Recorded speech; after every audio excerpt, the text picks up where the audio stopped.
December 2017. On the front page of the New York Times, a story appears under three bylines: a Pentagon correspondent, a veteran investigative reporter, and a freelance journalist who has spent more than a decade on a single subject. The story says the Pentagon ran a secret program to investigate UFOs. It names the program. It names the money. It names the men. The country treats it as a thunderclap. Sober anchors say the word saucer without smiling. The paper of record has spoken. The stigma is dying. Something at last has been disclosed. That is how it plays. Now run the names, because after 11 episodes, you know them. The program's money ran through the Las Vegas billionaire you met last episode, the owner of a ranch whose haunted history the previous owners call fiction. Several of the program's scientific papers were written by the physicist you first met at SRI in 1972, the man who inherited the science chair of the Billionaires Institute from the CIA officer who ran the agency's weird desk. The freelance journalist had spent 13 years, paper by paper, building the subject's respectability. A runway our files traced document by document. And the officials at the Story Center had, that same year, co-founded a disclosure company with the physicist. Nothing in that story was, in the newsroom sense, found. Every load-bearing element was carried to the paper by people who appear, again and again, in this season's files. There is a word for a story like that, and the word is not broken. When the Times story ran, I'd been out of MUFON for 7 years, and I recognized every name in it the way you recognize your own handwriting. The funder, I had countersigned his contract. The scientist, his memos were in the coalition files I'd read. The journalist, I'd watched the strategy she perfected being drafted in coalition memos in the 90s. Don't argue the saucer, argue the secrecy. A bombshell is something nobody saw coming. This I had watched being assembled. This season began in 1896 with a lie about an airship. It ends here in the disclosure era, with the one question the entire series has been training you to ask. This is the Deception Thread, Episode 12. Placed, not broken. Begin with the paperwork, because for the first time in this whole story, there is a federal contract number. In 2007, by the account its own participants would later give, and mark that flag, because most of what we know about this program's birth comes from the people who ran it. A senator from Nevada took an interest in the subject Robert Bigelow had been funding privately for 2 decades. Harry Reid, a name our own files place inside the correspondence of the Billionaires Institute network. A solicitation went out from the Defense Intelligence Agency. One bid, by every account, was plausible. And the contract, roughly $22 million, running from 2008 to 2012, went to Bigelow Aerospace Advanced Space Studies, BASS. The program's contract acronym was AWSAP. The public would eventually learn a different name for it, ATIP. Now hold the timeline against Episode 11. NIDS, the Billionaires Private Institute, the one with the 3 arms, dissolves in 2008. BASS stands up the same year. The Utah ranch stays central to the work by the general record of the contract's deliverables. Much of the same staff, the same scientific advisory chair, passed from the CIA's Kit Green to Hal Puthoff. In 1996, an aerospace executive wrote a private memo admiring the architecture Bigelow wanted to build. Listen to it one last time, because in 2008, it stops being a vision and becomes a line item. He showed that he recognized that they were all the same thing. By the way, he wanted to configure his institute into 3 arms. The 3-armed institute, federally funded. And what did the taxpayer get? Among the deliverables, a set of Defense Intelligence reference documents, 38 commission papers, several of them written by Puthoff's own Austin Institute as a BASS subcontractor. Traversable wormholes, warp drive, dark energy, and the manipulation of extra dimensions. That is a real title. Vacuum energy extraction. Skeptical reviewers who later read those papers noted fairly that they mostly summarize theoretical physics that already existed. There is no recovered saucer in the footnotes. That is documented, and it cuts both ways. It is either a modest survey program dressed in wonder, or the paper trail of a program whose real product was something else entirely. A $22 million contract where the prime contractor's subcontractor is the prime contractor's own Science Advisors Institute, writing papers about physics that was already public. In procurement terms, that's a closed loop. The money enters the network, circulates through the network, and exits as the network's own credibility, now stamped with a Defense Intelligence reference number. Remember Durant's arrow from last episode. The flow is toward the network. It never stopped being toward the network. And consider for a moment what else the government was buying. By the general record of the contract, the Utah ranch, Skinwalker, sat at the center of the deliverables. Which means the provenance problem from episode 11 stopped being a television problem and became a federal one. The property whose 60-year owners said, on tape, that nothing had ever happened there, whose previous occupant said the best-selling book about it only resembled his experience, was now source terrain for a defense intelligence program. The season's own verdict on that history, from the previous owner's recorded testimony, constructed, not discovered. If the input was a managed legend, what exactly was the output? That question is contested, that it was never asked out loud at the time by anyone being paid. That is the pattern.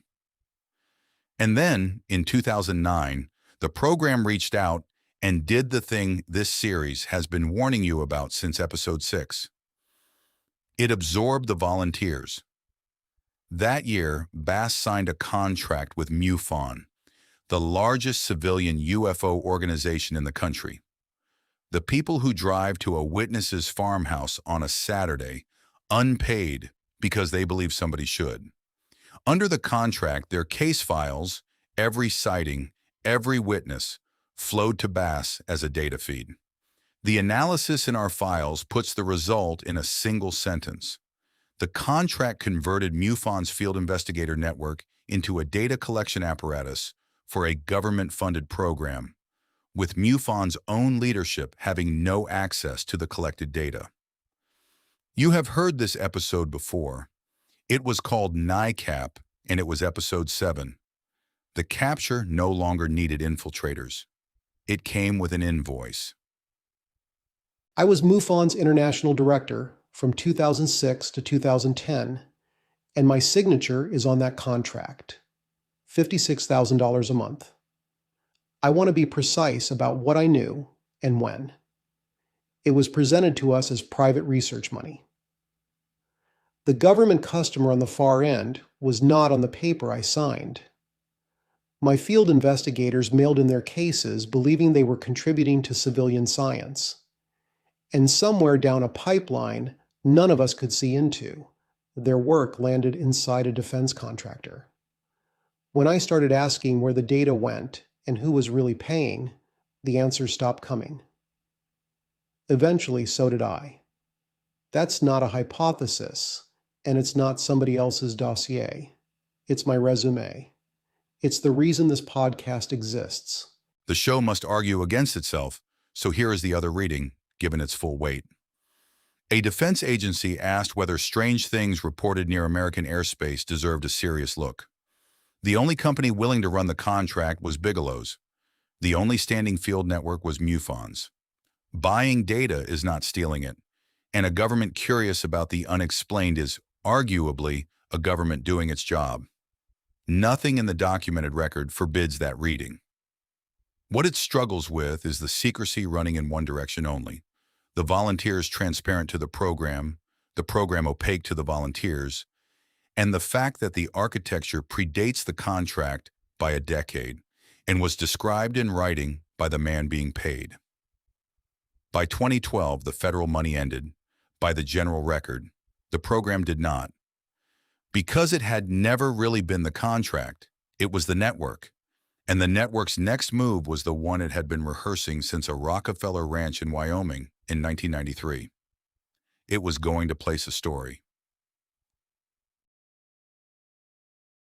To place a story in the paper of record, you need three things: a respectable subject, a credentialed byline, and years. Start the clock in 2004. At a MUFON symposium, a journalist named Leslie Keene presents a paper on a 1965 Pennsylvania case called Kecksburg. And the argument is not believe. The argument is, this is a government transparency story, a journalism story. The file is sealed, and the seal is the scandal.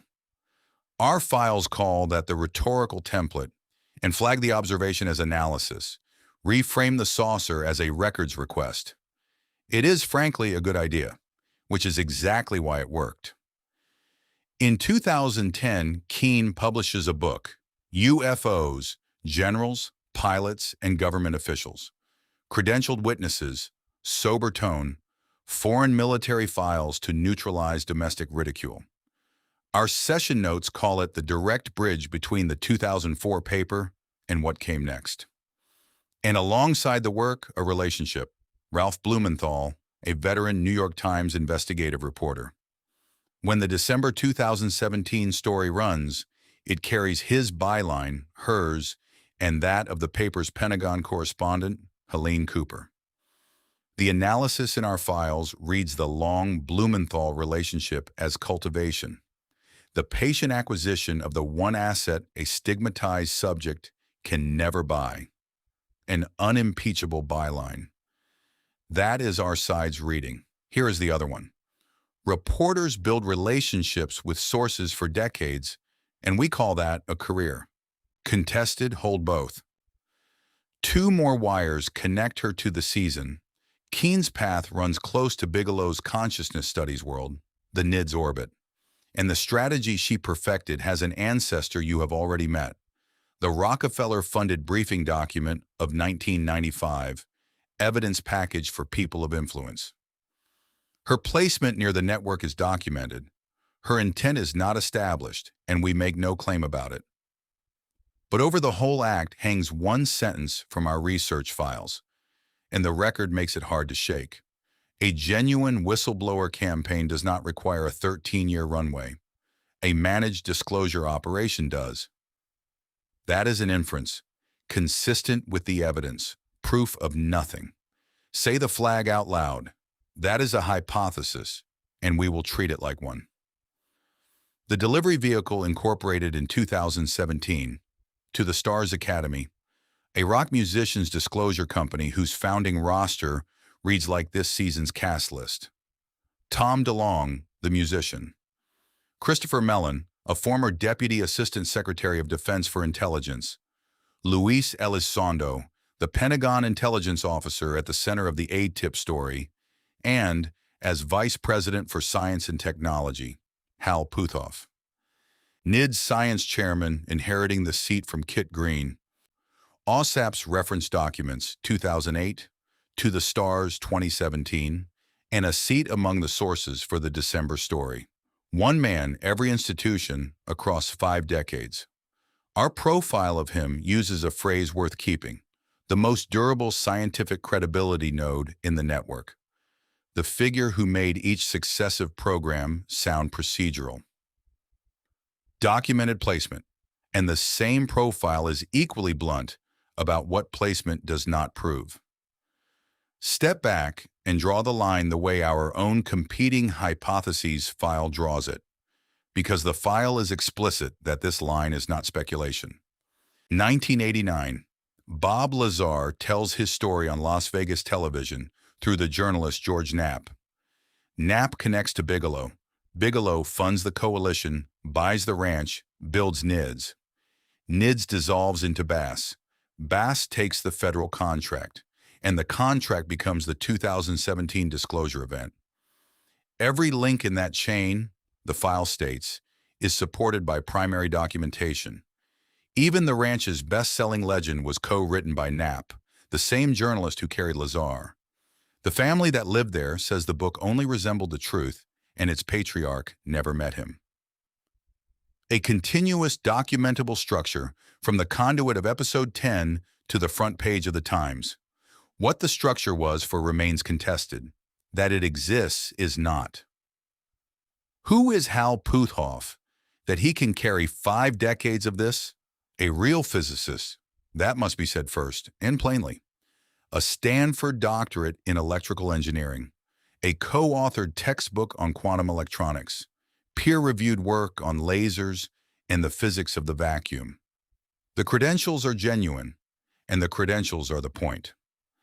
The same man co-founded the CIA and DIA-funded remote viewing program at SRI in 1972, tested Uri Geller, published in Nature, and came away convinced the abilities were real, a conclusion mainstream science rejects.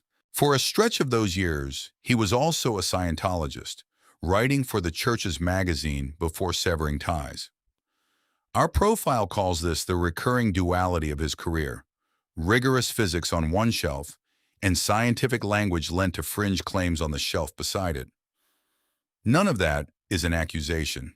It is a resume, documented, much of it from his own biographical material. But it explains his value to every institution in this episode. Whatever the claim, Hal Puthoff could make it sound procedural.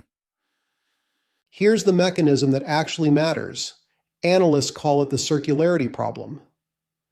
The same small cast, Puthoff, Eric Davis, Kit Green, fed substantially the same narrative to NIDS, then to OSAP, then to the government efforts that followed. So when Program 2 confirms what Program 1 heard, that isn't corroboration.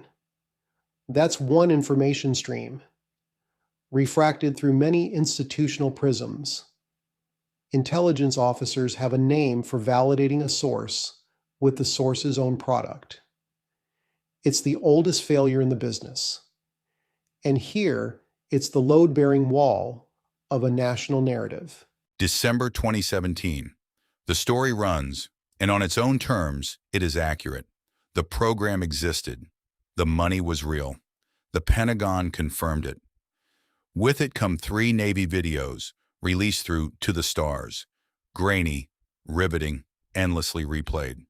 Their provenance, how they left the government, who authorized what in what form, is in our file's word, contested.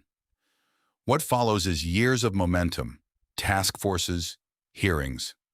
In 2023, a former intelligence officer named David Grush testifies under oath that he was told, secondhand by others he does not name in public, of recovered craft. Claims versus documentation is the entire discipline of this era, and the claims so far have stayed claims, contested and open. And because this series checks physical evidence wherever physical evidence exists, To the Stars' flagship artifacts, the so-called metamaterials, including samples that once passed through a late-night radio host's mailbox, were examined under a 2019 agreement with the U.S. Army. The best-known sample, layered magnesium and bismuth, was found by subsequent government analysis to be consistent with terrestrial manufacturing. It was never peer-reviewed as anything else. On the one physical test the disclosure era offered, the material was ordinary. That is documented. Now, the strongest case against this episode, argued properly. A program the public paid for was hidden and journalists exposed it. That is the press doing exactly what a free press is for. Keene's decade of work is indistinguishable from enterprise reporting because from the outside, enterprise reporting is what a runway looks like. And a place story can still be true. Placement describes the path, not the payload. So if you leave this episode believing the Times was duped, you have overrun the evidence. The paper reported a real program, accurately. The contested question, the question this season exists to teach, is who decided and why that this truth, these fragments, these names, would reach you in that year, in that order, through those hands. Disclosure of a truth can still be management of a belief. Episode 5 taught you that, with a routing slip. One paragraph of discipline before the finale. Every living person named tonight, Bigelow, Puthoff, Keene, Mellon, Elizondo, and the rest, is documented as present in this network, and nothing more. Presence is not conspiracy. Placement is not purpose. This series claims no concealed act by any of them beyond what is confessed, adjudicated, or on paper. The pattern is the subject. The people are its evidence. For 9 years, the disclosure era ran on that momentum. Then, in the spring of 2026, it acquired something it had never had before: the full throat of the American government. What you are about to hear is the sound of a single spring, April and May of this year, as it arrived day by day in one researcher's news alerts. We compiled the digest in real time, and we flag it as what it is: press coverage, reported, attributed, unverified. Listen to the shape of it. April 8th. The President directs agencies to release UFO and UAP records. April 14th. A Congresswoman asks the Secretary of Defense to release UAP videos. Quote, Hegseth faces UFO deadline. April 15th. The Pentagon misses the deadline. The Congresswoman accuses it of a cover-up. April 19th. The War Department blows past the video release deadline, citing a clerical error. May 7th. The FBI delivers its first batch of UFO files to the Pentagon panel. May 8th. The Pentagon begins releasing files through a new system called Pursu. May 11th. The Pentagon's UFO website is reported hit 340 million times in 12 hours. May 17th. 162 declassified UAP files published. May 25th. Declassified files spotlight San Diego sightings, and Dr. Hal Puthoff claims the United States recovered 4 alien species. A presidential order. A release mechanism with its own acronym.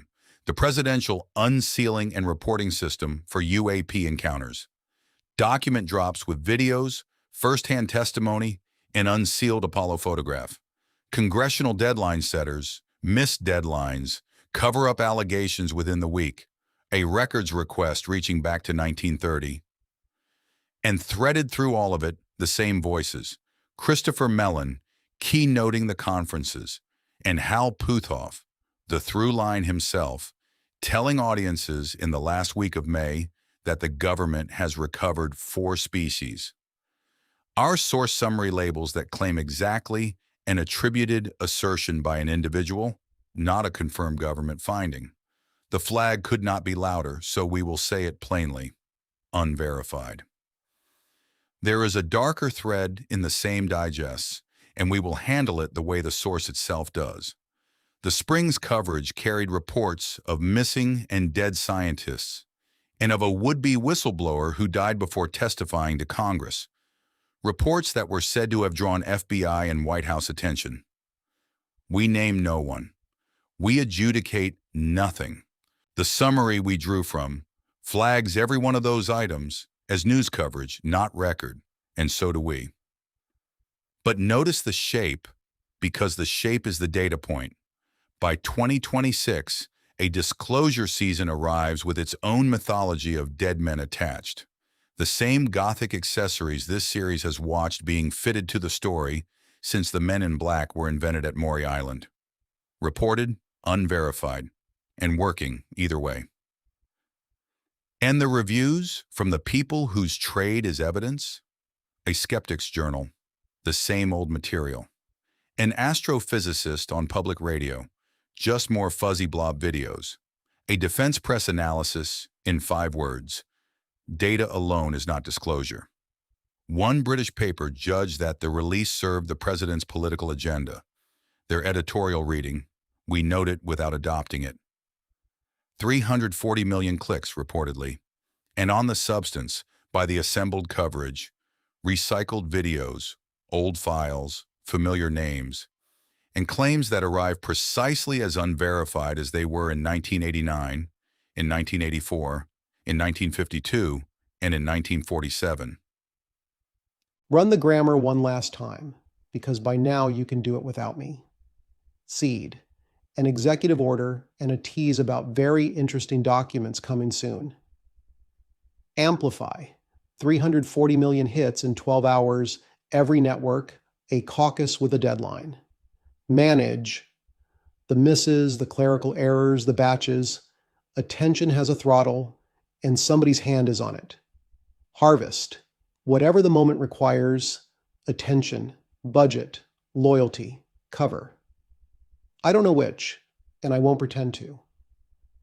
But notice what didn't happen in any of it. Nothing was settled. The one thing a real answer does, end the story, is the one thing the story is never allowed to do.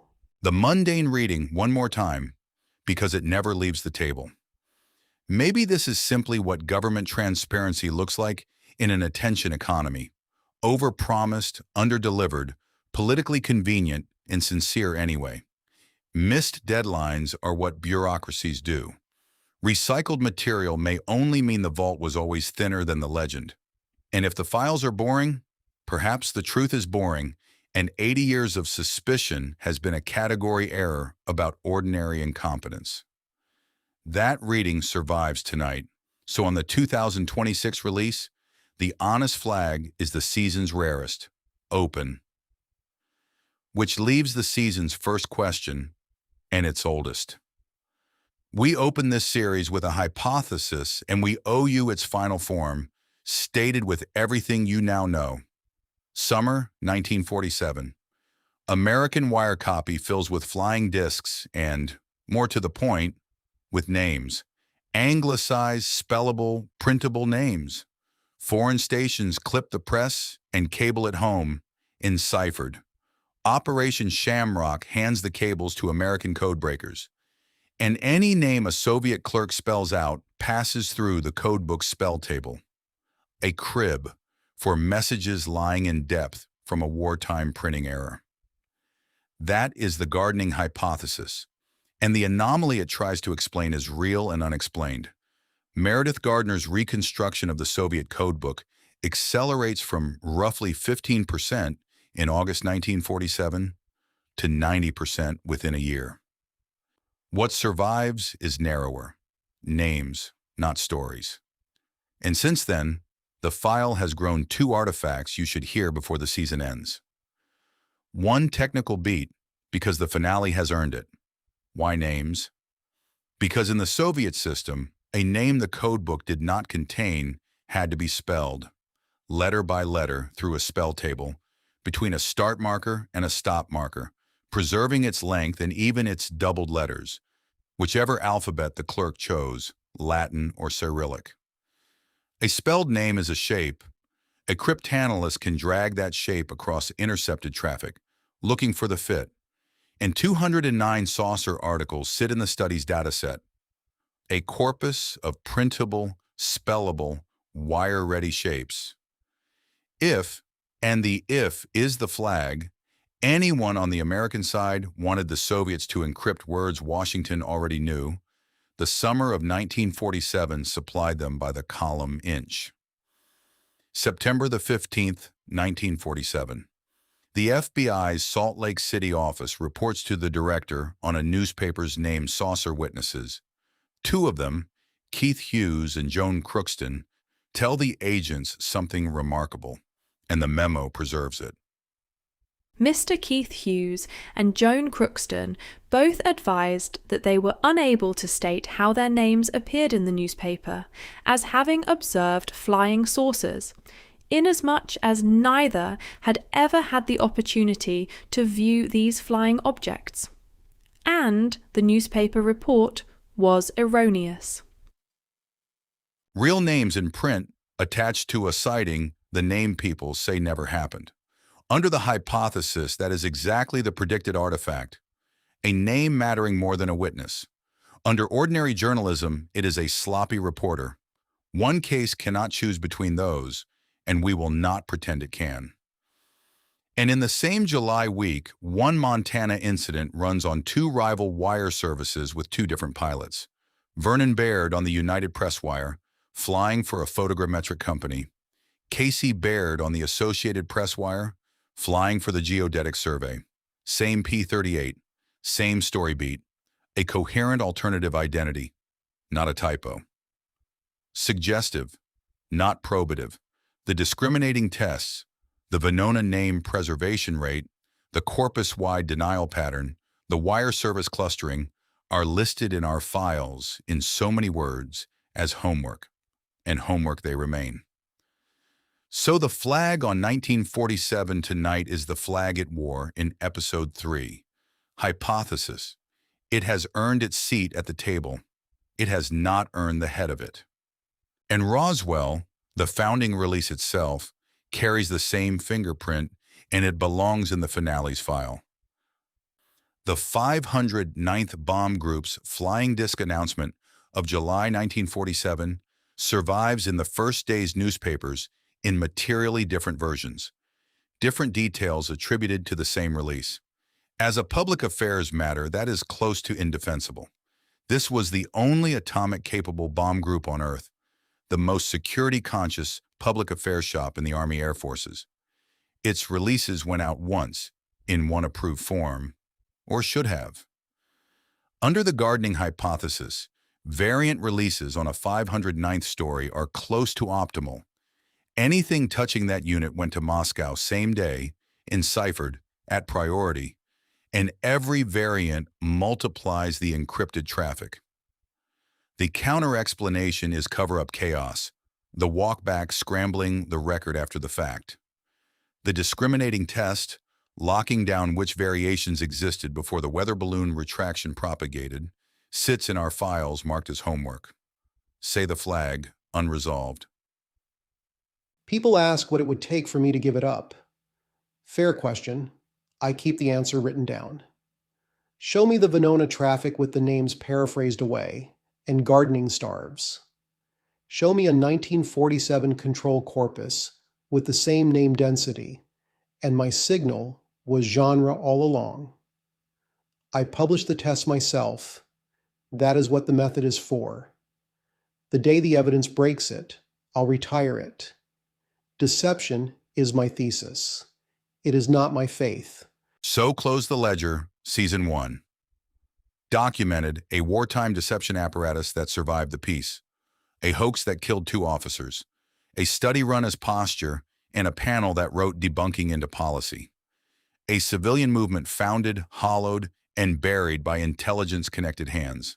A private citizen deliberately broken by his own government's counterintelligence arm, confessed on the record.